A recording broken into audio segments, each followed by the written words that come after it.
Bonjour, moi c'est Noémie Lemaire, j'ai 35 ans. Je suis artisane en teinture végétale.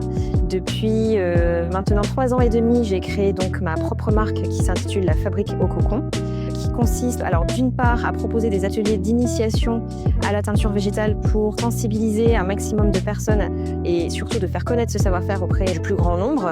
Et d'autre part, c'est également une marque engagée de textile où je vais privilégier l'économie circulaire, circuit court. Depuis peu, maintenant, j'exerce à Roubaix dans un collectif qui est donc les ateliers Jouré. Moi, ce qui m'importe dans le collectif, c'est vraiment cette notion d'échange, de ne pas se retrouver seul, parce que ça, c'est aussi, je dirais, une des plus grandes problématiques quand on est indépendant, c'est d'être seul finalement. C'est assez particulier, en fait, donc c'est une reconversion. J'étais architecte avant, donc j'ai fait l'ESAT à Roubaix en design d'espace.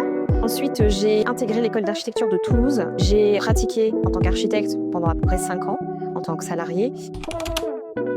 Oui, ça, je ne peux pas vous le cacher. Oui, c'est très très difficile à vivre au quotidien parce que on a une charge mentale qui est en fait immense. Aujourd'hui, on dépend beaucoup des réseaux sociaux.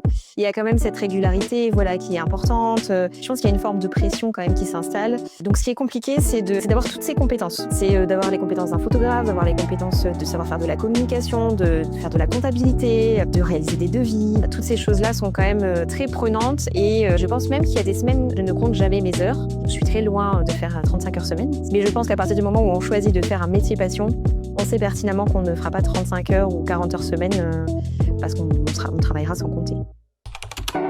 Au niveau des difficultés, ce que je disais qui est assez compliqué pour moi, c'est cette notion multicasquette. Je dirais qu'aujourd'hui, honnêtement, je pense que j'ai davantage besoin d'être soutenue, épaulée au niveau de la communication parce que c'est quelque chose qui pour moi est très chronophage, que ce soit l'alimentation de mon site internet qui m'apporte quand même de la visibilité et également les réseaux sociaux, alors notamment Instagram parce que je suis quand même très présente sur Instagram. Pour moi, c'est assez difficile de mener de front toutes ces activités de manière simultanée et donc